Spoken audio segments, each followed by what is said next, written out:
much indeed, everyone, for joining. And tonight, this is Politics Today live on Channels Television.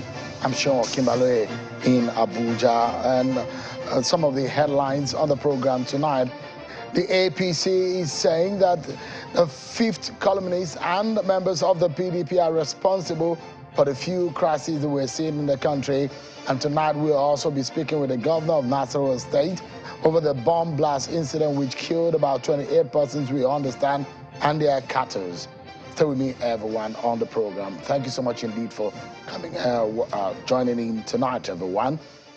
Let's tell you that it's now 29 days before the 2023 presidential election and the National Assembly polls scheduled for the 25th of February 2023. And Nigerians anticipate the opportunity to be able to use their PVC to elect a new round of leaders. Now, the Independent National Electoral Commission has given that window, which might close in the next few days, as some states in the Federation are already giving public holidays for citizens to be able to exercise their rights. Well, the Independent National Electoral Commission, INEC, has asked that the People's Democratic Party, PDP, in Abia State to conduct a fresh primary election in the next 14 days to replace the governorship candidate, Professor Uche Ikonai, who died yesterday in Abuja. INEC National Commission on Voter Education and Publicity, Mr. Festus Okoye, has been reported to have said that the party had opportunity of conducting a fresh primary within 14 days, according to the dictates of the Electoral Act 2022, and that the 14 days started from the day Ikonai died. The family of the late PDP candidate said the prof died of multiple cardiac arrests. Before we get to discuss our first issue tonight and meet my first guest on the program, let's check out some of your political roundup stories.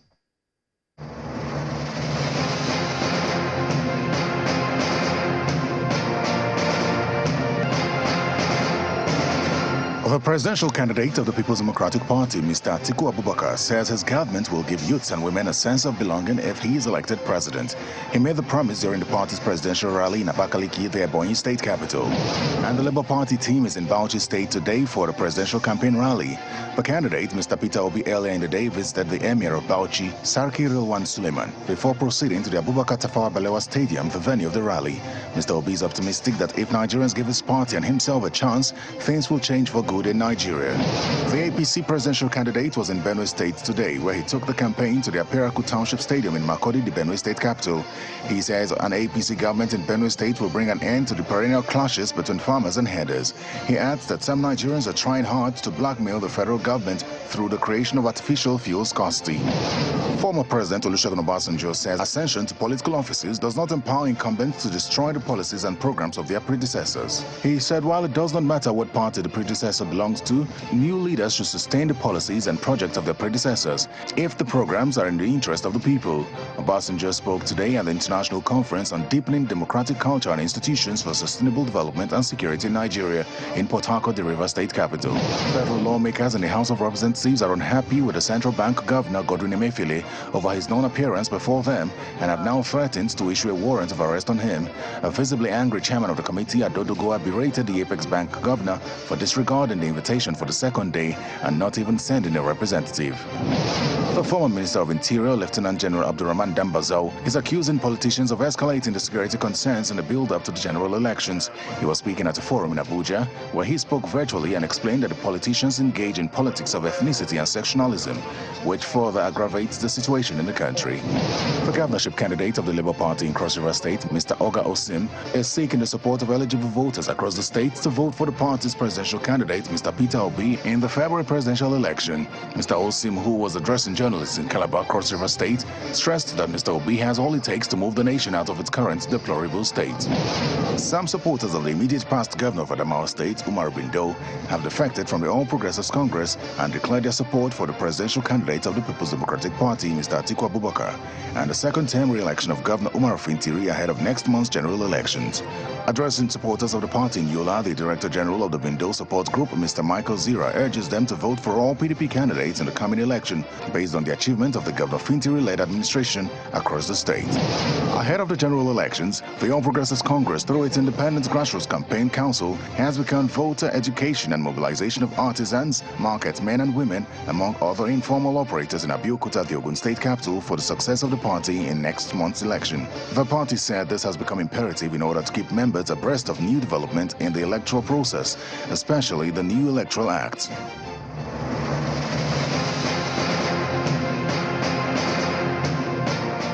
Thank you indeed, everyone, for staying with us. Now you've been served with those political roundup stories, and hopefully you're now up to date.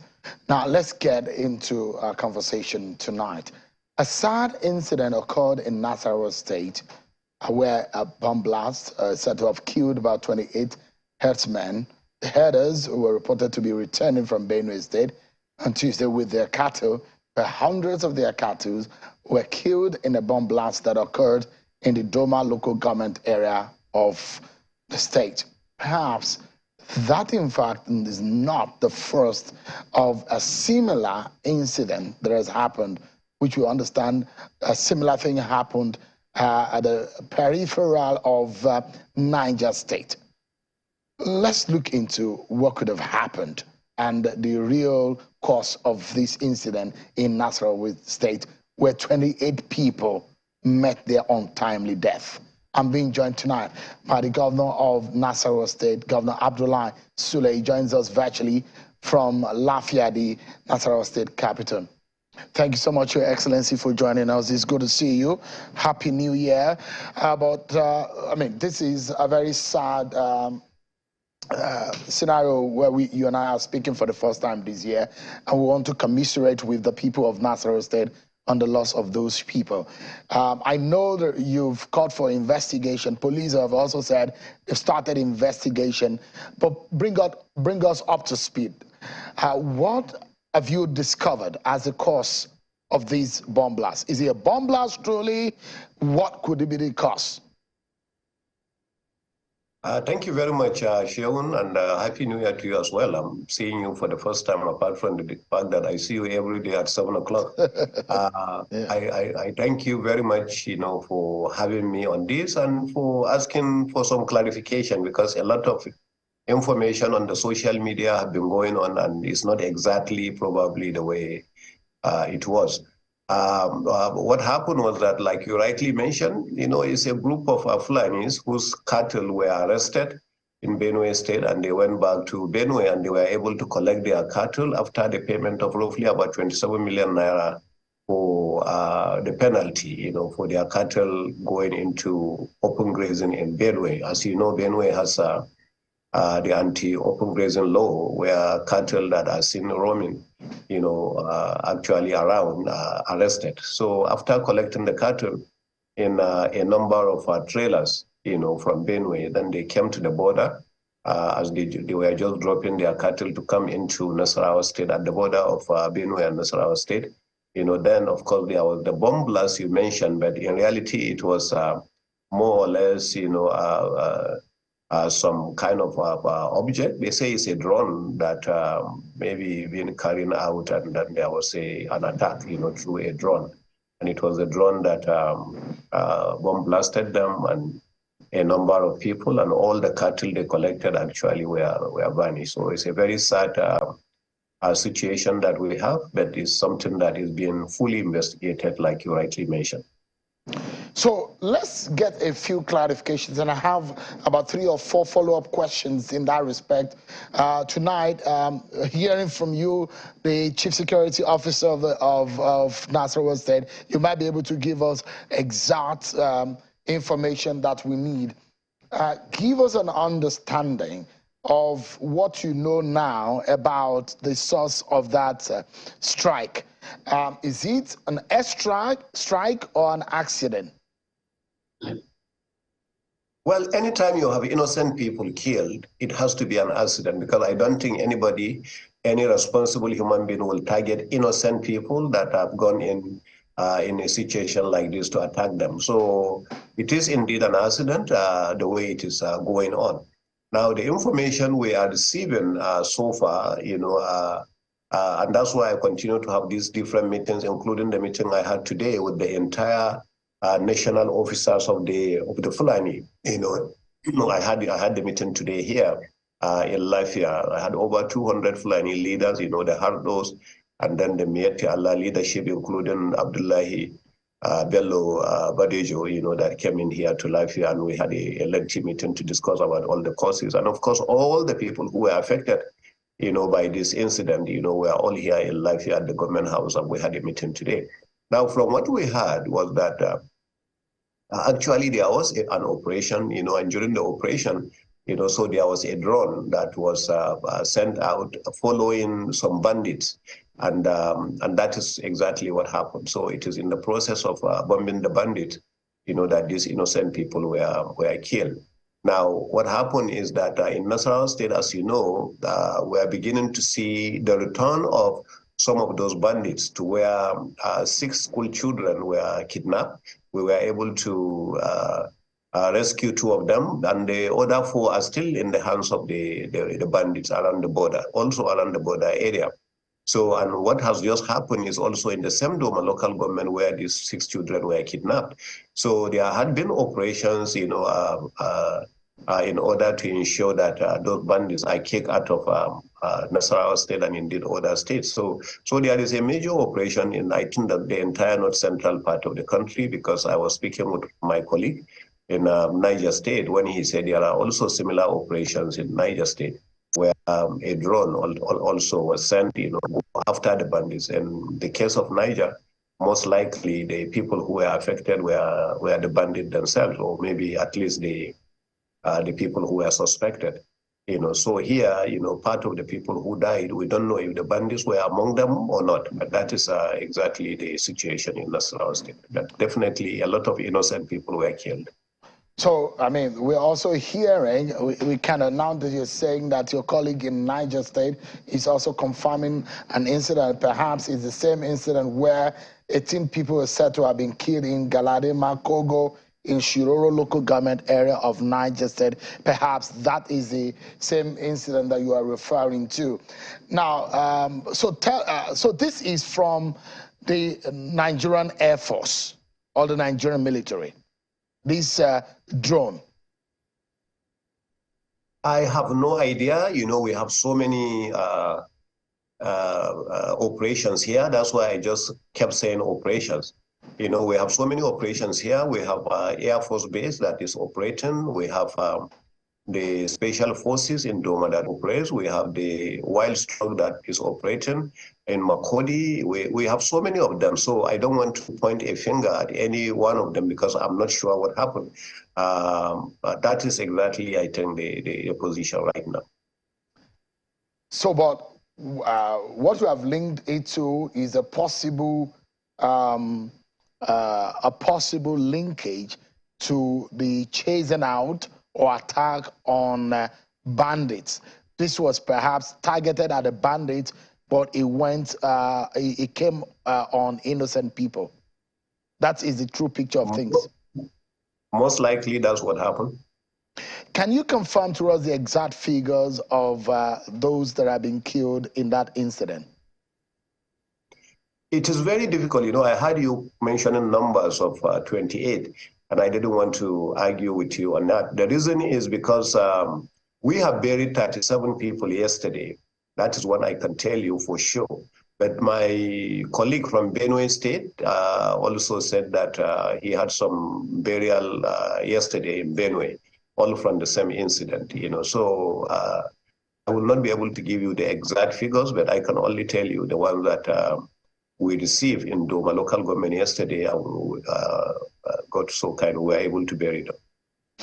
Can you confirm also to us, are these people Nasarawa people or Benue people or Niger people? Have you been able to identify, have the families been able to identify them? Have you been able to really put fingers on the identities of these people that have been killed?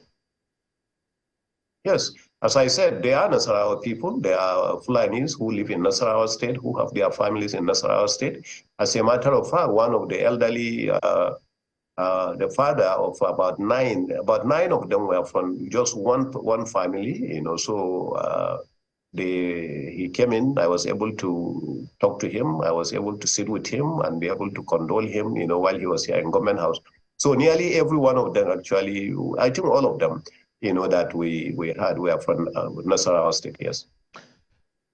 Have you been able to speak with military authorities in this respect? Because if this kind of incident is happening, those that are happening in Niger State, we understand that some of them are, in fact, at the moment, be at the IBB specialist hospital where they are getting treatment. The military, we understand, has not come out officially in this respect. And if your colleagues in Benue and Niger State are giving the similar information as to this incident, there must have been some communication or interaction that you've had with military authorities. What are they telling you, or what do we know now, especially with your engagement with military authorities? The situation with Nasarawa is always a very critical one, in the sense that, the TIP people are identified as people from Benue, and the governor is from Benue. The governor of Benue is also a TIP person by tribe. So there is always this misunderstanding that every time, there is an offense from the Benue state government, some Fulani people take it out on the TIP people who live in Nasarawa state. In Nasarawa state, we have TIP people living as indigents of Nasarawa who live in 4 different local government areas of Obi, Doma, Kiana, and Awe local government areas. And these are border local government areas with Benue. So, and that is the reason why every time something like that happens, the first thing that comes to my mind is reprisal, because it has happened continuously. Every time it happens, there is reprisal attack, both ways. If it is the Fulanis, they will attack the TIP who live in Nasarawa. If it is the TIP, they will attack the Fulanis who are in Nasarawa. So the first thing that comes to my mind is not really, I allow the security agencies to carry out their investigation. I look for assistance from them immediately. So of course, I was in contact with the highest authorities in the military already, but my contact with them is more of asking them for support to ensure that the whole area is safe, to protect the other villages, to ensure there is no reprisal attack, to do that. So all my efforts so far had been towards stopping further attacks, so that other people don't take it out on innocent people who are living in Nasarawa state. Because out of anger, some other people will do that.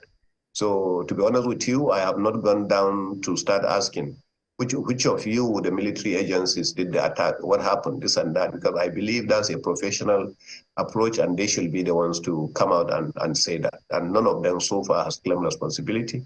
So I'm paying more attention in discussing with them to provide security for the areas concerned.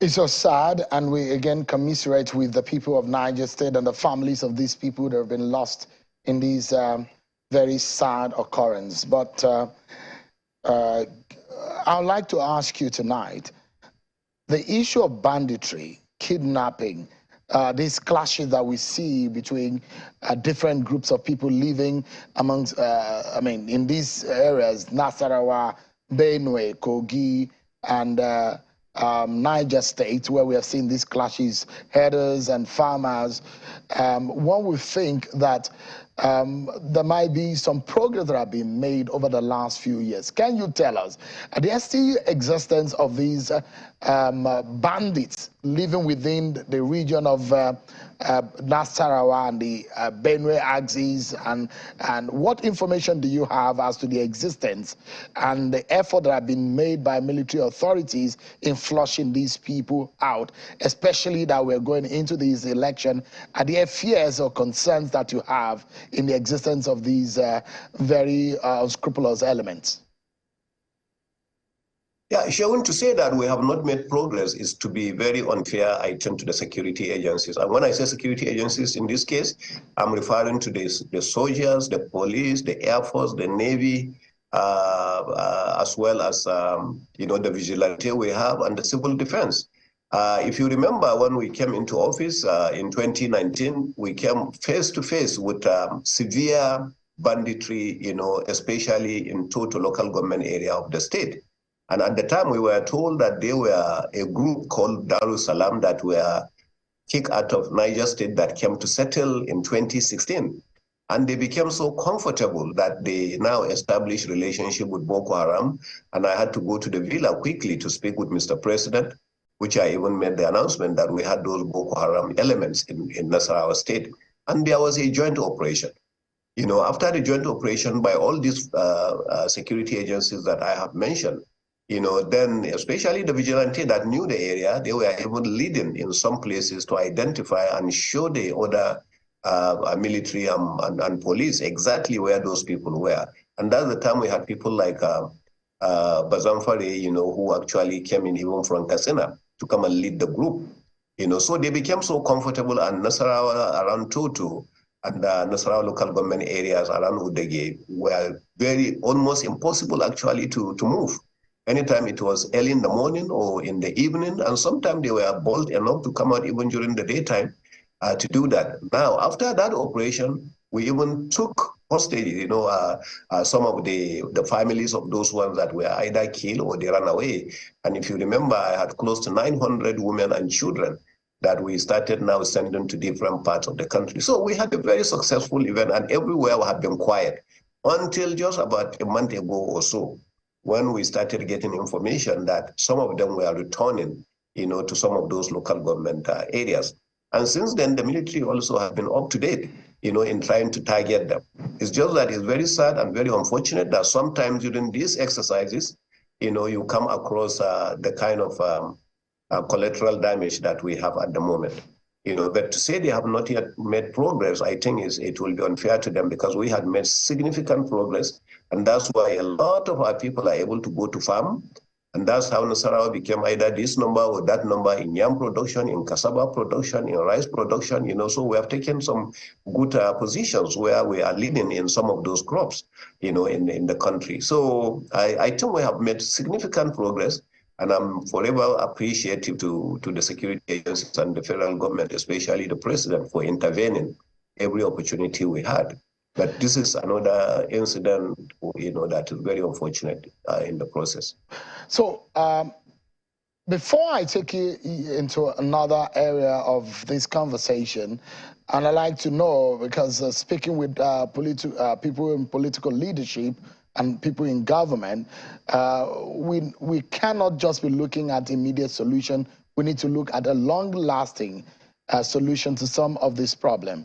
The issue of herders-farmer clashes have been in existence for as long as anyone can remember. As long as these two professional entities exist, there are clashes. But then there must be a solution, a permanent solution. Have you, for example, in your own domain, as a governor, thought about what could be a permanent solution, considering global practice of either of the professions, and how our people can live amicably amongst themselves in such a way that they can be productive and there can be mechanized way of going about their businesses? Also considering the cultural technicalities involved in all of these issues. What do you think is a permanent solution that we can be looking forward to? I think one of the permanent solutions, Sheon, is one of the things we are doing here in Nasarawa State. When I came into office 2019, I came into a program that was developed, by the federal government and some international communities, especially the government of Netherlands, where we say it was NLTP, the National Livestock Transformation Plan. And then our government was asked to give an area, a grazing reserve that was going to be converted, to where all these headers were going to be located in that area. And then school will be provided for them in the area so they could go to school, and then feeding, water, boreholes were being provided, hospital or clinic were being provided, or this. So we only have one in Nasarawa State. We embrace that program, and we have one already that is functional.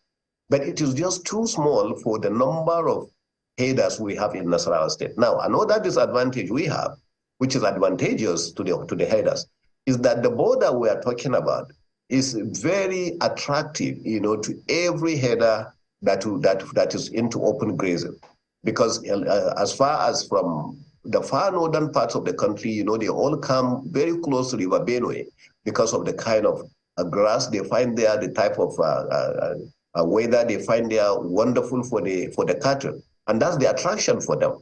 So, but every time they come to that area, then we run into this problem. So we receive more headers than the area can accommodate, and sometimes now we have some of the cows that will run across the border and they are arrested by the government of Benue. Then we run into this kind of problem. So the final solution, like you are saying, as far as I'm concerned, is this kind of programs, the National Livestock Transformation Plan. You don't have to call it that. You can call it any other name.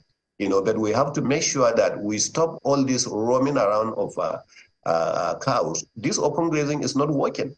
It's not working even for the Fulanis, as a matter of fact, because the way we are going right now, the type of feeding that the cows are having. So a cow is able to give you about 4-5 liters of milk a day, rather than all these cows that are going through a lot of suffering. They can hardly give you 2 liters a day because the cows are tired, the Fulanis following them are tired, and it's a very difficult thing. So I think it's something that government, I wish Nasarawa State is so rich that we can provide about 10 of these places, then this problem will be history in Nasarawa State, to be honest with you. But this is where it is. That's the final solution to the way I see it. I commiserate again with the people of Nasarawa State over that sad incident. I know it's not the best of mood generally in Nasarawa State because of that incident. But before I allow you go, Governor, let me take you a bit into politics because I know you're a national leader of your party. What is happening in the nation generally, and perhaps what your presidential candidate said in Ogun State, and for those obvious things that fuel scarcity, the price of fuel, and a host of things that are going on in the country, which is criticized. Some opposition is already saying that is an own goal. Would you say it's one that is too expensive at this time of the campaign, and how hurtful do you think that could be for the chances of your party in the next 29 days? Chances of the party are bright. Like you said, Sheon, with what I've been going through in the past 48 hours or so, I didn't have much time to even follow. You will be surprised that today is Benue State. Benue State has no governor for APC. So I was supposed to play that role of the governor in Benue, when the Asuwaju was coming to Benue. But I couldn't even make it to Benue because of the situation that I find myself. So I had to send my deputy. So I have not had the opportunity to sit with Asuwaju and understand what is happening in some of those places and why he said what he said. But when you talk about chances, which is the one that I can answer you straight away, I have not had anything whatsoever that is going to diminish the chances of Asuwaju winning the election. Governor, yeah, so, I mean, because I wanted to also anchor on this, there is that insinuation that there are fifth columnists in your party working against your candidate.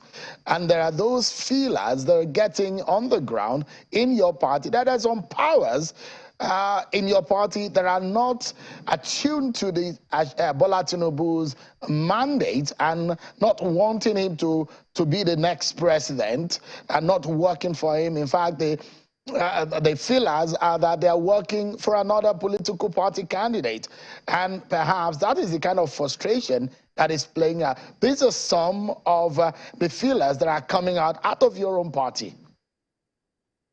I had the one, I didn't know about this dimension that you are talking about the fifth colonies. But the one that I had earlier was the funny one that some governors of the APC from the north were not working for Asuwaju Bola Tinubu. And that's the one I came out clearly, to denounce and say that I will be shocked and surprised if there is any governor. If you remember, it will be a shame to the APC northern governors in particular to turn around today and say they do not want Asuwaju. I mean, people will even laugh at us. The reason is at a time of when it became absolutely necessary to take a position, the APC Northern governors came out clearly without any ambiguity to say that we want this position to leave the North and go to the South. So, and that's how Asuwaju actually emerged. So to say that again, these same governors that work so hard and put their own names on the line, their own life on the line, everything on the line to say that they wanted a rotation, in order to have fairness in this country, to say the same people are now not working for a Southern president, they are now working for, so when I doubt that, but now I'm glad you say it's another fifth colony, so I'm sure maybe the governors are not part of that again. All right. So this is what I heard. I don't know. I'm here in the village. You are the one in the city. But I know that you're a city man, a former Lagos boy. But it's good to see you again and see some smiles coming from you, commiserate with you and your people. Thank you so much, Governor Abdullahi Sule. Thank you indeed for talking to us tonight. I appreciate it. Thank you, Shaun, and it's nice seeing you again. Thank you very much. I appreciate it. Yeah, thank you. We'll take a break, everyone, and we will be speaking about what has become a back and forth between the APC and the PDP. Festus Keyamo is now backing down. He's now gotten the nod of the court to serve a court order on Atiku Abubakar of the PDP over the matter that is taken to court on the allegations of corruption on the issues of SPVs. We'll be getting some reactions from the PDP, who are also saying that whatever happened in Ogun State with Asiwaju Bola Tinubu's statement is actually helping their cause. How does this help them? Frank Shaibu works closely with Atiku Abubakar, and he is speaking to us on the program tonight. Tell me, everyone. We'll be right back.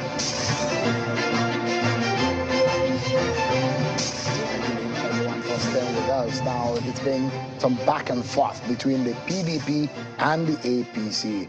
Today, the presidential candidate of the All Progressives Congress, Bola Tinubu, has accused the People's Democratic Party of sabotaging fuel supply in the country to blackmail the federal government for illicit political advantage. Well, the APC campaign organization had come out to blame the PDP of being behind some of these issues and trying to twist it. They blame also fifth columnists for some of these issues. Let me allow you to look at what the APC said in the statement in which they released. It was released by the Director of Media and Publicity of the APC Presidential Campaign Council, Mr. Bayo Ononuga. He said, and I quote, with a header saying, "Fuel and new narrow nodes scarcity, fifth columnist working in cahoots with PDP." Now, he says, and I quote, "For the record, Asiwaju Tinubu, during the APC campaign rally in Abeokuta on Wednesday, in a statement did not mention blame or accuse President Muhammadu Buhari for the current challenges in the country. Asiwaju Tinubu was only adverting government's attention to the sabotage being carried out by some fifth columnists in the system, possibly working in cahoots with the PDP. PDP and Atiku should remember not to get high on their own smoke.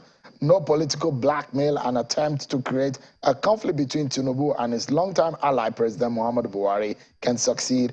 We have bad news for Atiku and his handlers. Their latest mischief is therefore doomed to fail."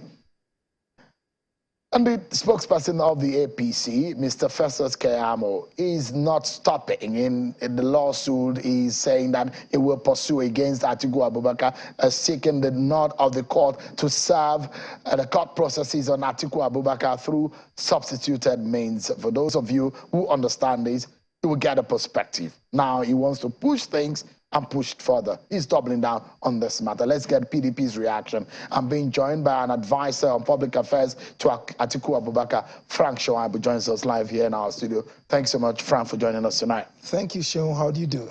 And I'd like to ask you, from the language of the APC, the way they crafted their statement today, they said, you and fifth column, you in the sense of your party, the PDP, are the ones behind fuel scarcity. Why would you want to make Nigeria suffer that kind of situation? You know, first off, I want to say that maybe there is a transferability of dementia to even the handlers of Bola Ahmed Tinubu, because I don't understand what Bayo Onanuga is talking about.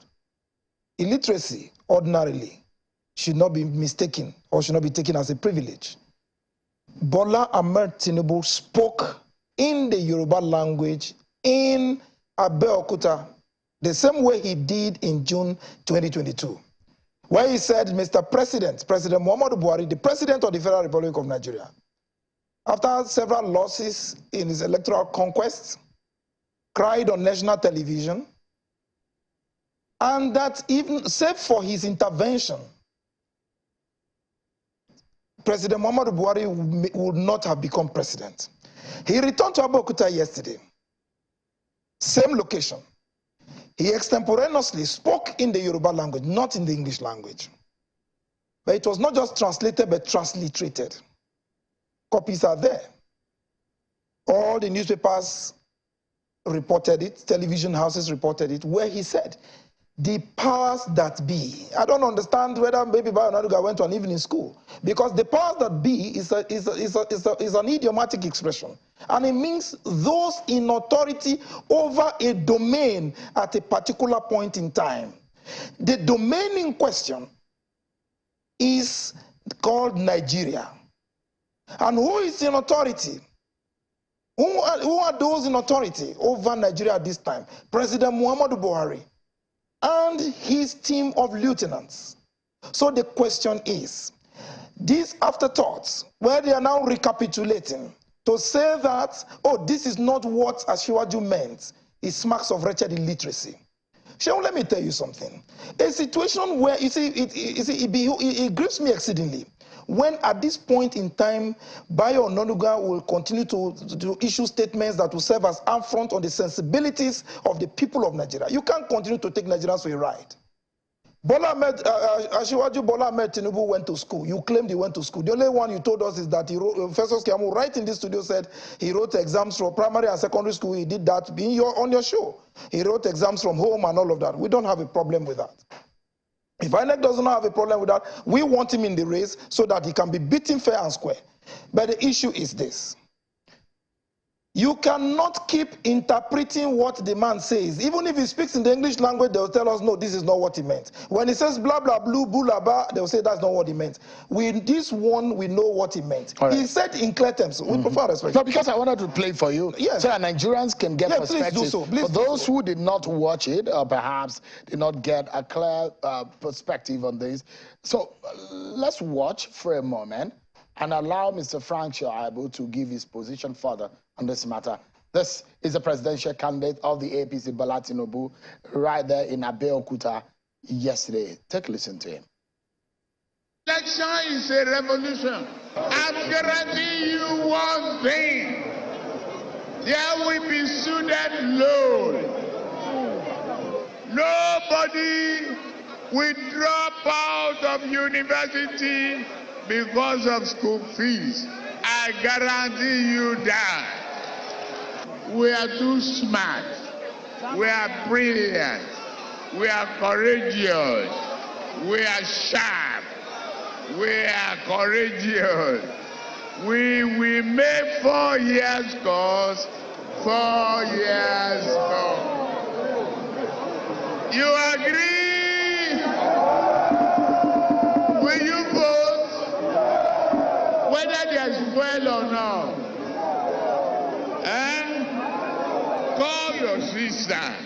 This is a superior revolution. And when I tell you, you know what I mean. You know me. You know me.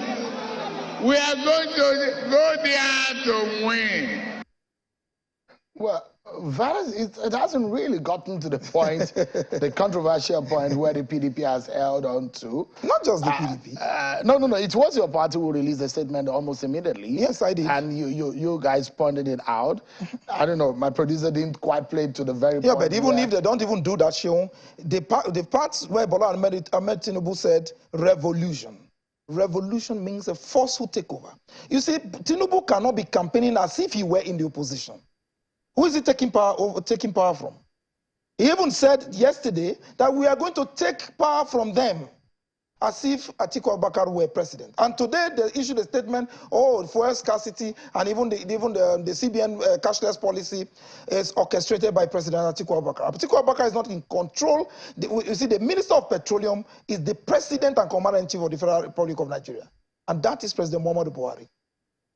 The CBN governor takes instruction from President Muhammadu Buhari and the government of the of the APC in Nigeria, the APC-led government. So if a man says, a candidate of a party says he wants, what he is doing is a revolution, the DSS should take note of those kind of comments. Tinubu is not under any, does not have immunity against arrest and interrogation. He cannot begin to talk about revolution 29 days to a presidential election. And in the event of his imminent loss at the presidential election, such a man will not want to concede defeat. And he will create chaos, particularly when he just inaugurated what they call the Jagaban Army, which we raised an alarm some time ago. You see, the issue is this. The man, you see, either amnesia, whether he feels that, oh, Atiku is president, and we concede it to him. He knows in his heart that Atiku will be president. And if he were speaking prophetically, we accept that. But if he were not speaking prophetically, and he was talking based on either amnesia and or mischief, the issue is this. Frank. He cannot begin to preach revolution in a country that practices democracy. If he's saying we will seize power from them, we will take power from them, who is the them? The APC. So if he wants to take, he wants to initiate a revolution against the APC government, which is so beautiful. But you see, we are not surprised. In the same Abeokuta, just like I stated earlier, he lambasted President Muhammadu Buhari and announced on national television how he cried like a baby after his electoral defeats. And if not for him, Bola Ahmed Tinubu, President Muhammadu Buhari would not have been president, forgetting that Nigerians voted for him. All right. Let me take you to another dimension, because your party came out, the campaign council, that is yourself, Daniel Bwala and Dele Momodu. You had a press conference. Yes. And you took up a few issues about Bola Tinubu.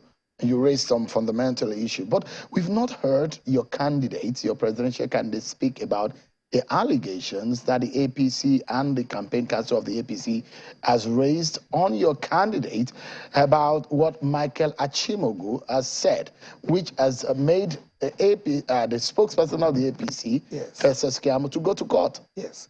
You see, why is it deliberate that he's not spoken about? No, Seun, you see, we are not touts, and we don't operate like that. Festus Keyamo suffers from what I call publicity neurosis. You cannot be in court and be on TV and be in the newspapers on a daily basis. If you have an order of court for substituted service, either I want to serve Atiku spiritually or otherwise, it's your business. But it's like, in fact, he operates like a man who is winking at a girl in the dark. Nobody is seeing you. Because in this matter, the matter is before a court of competent jurisdiction. We've read that in the papers and we have heard on television. And if it will be subjudicial.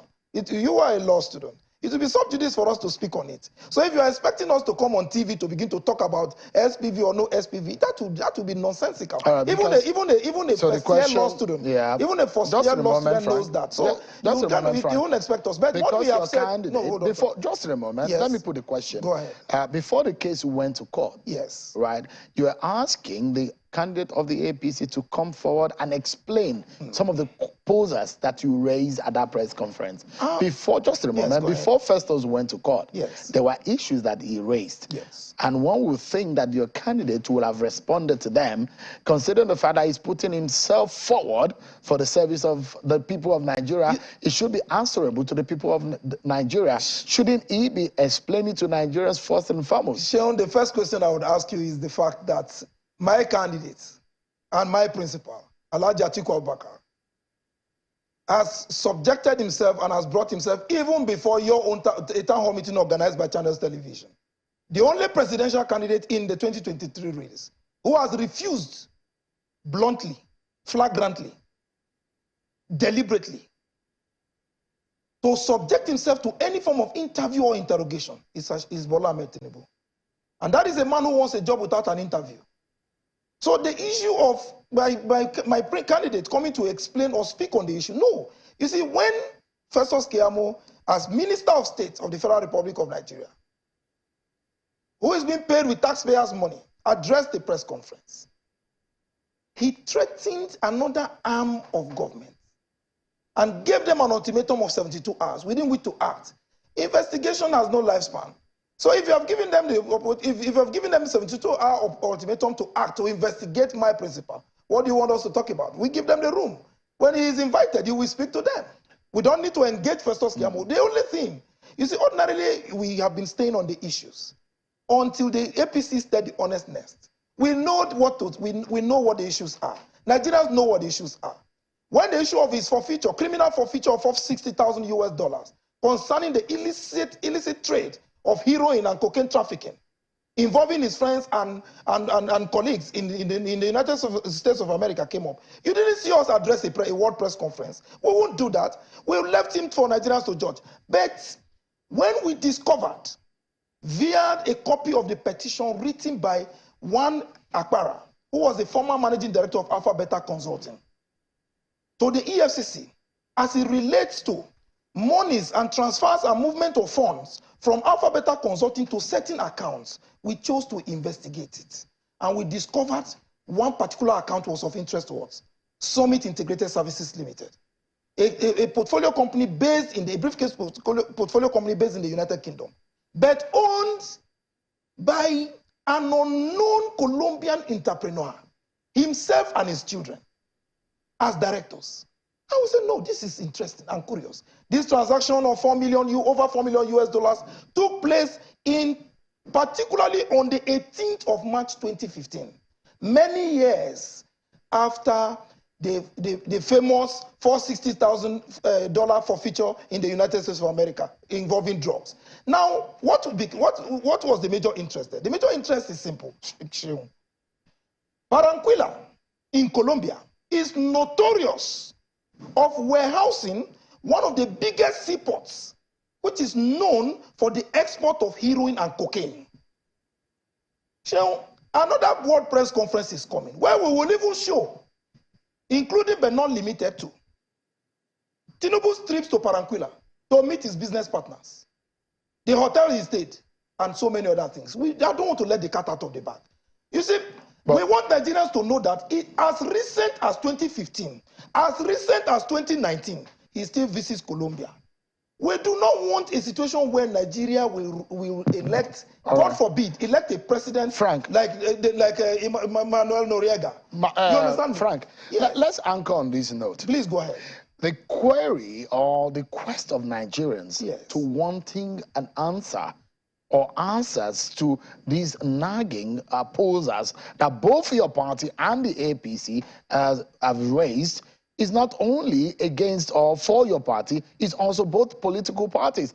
But APC is not represented here on the program tonight. You are here, and I'd like to anchor. Will or can your candidate answer to Nigerians that is seeking their vote? Michael Achimogo has gone out there and he's made some very fundamental issues that are very indicting about your candidate, and Nigerians who want to know what are the answers coming from your candidate. Do they deserve that honor to get a word from him about that matter? Yes, Nigerians don't just deserve the honor. My candidate has presented himself to the public for interrogation multiple times and on multiple issues. But when an agency of government, particularly the judiciary, is involved, we are respecters of law and order. We don't travel on seeking because frivolity. the issue of SPVs, Frank. Hold on. Just remember, because we're totally out of time. Hold on. The issue of SPVs yes. and what Dan Michael Achimogu has raised online are very far-reaching indictment. Yes. And to you. For Nigerians who are watching, and they will be the judge because they will be the one voting. Fantastic. Is there any explanation about the explanation on the simple. voice that was heard? No, with profound respect, the explanation is simple. If this document and this same issue is before a court of competent jurisdiction, as a law student, even a first-year law student understands that it will be sub judice for me to talk about it, for me to even issue any statement here, as in regards to that particular document.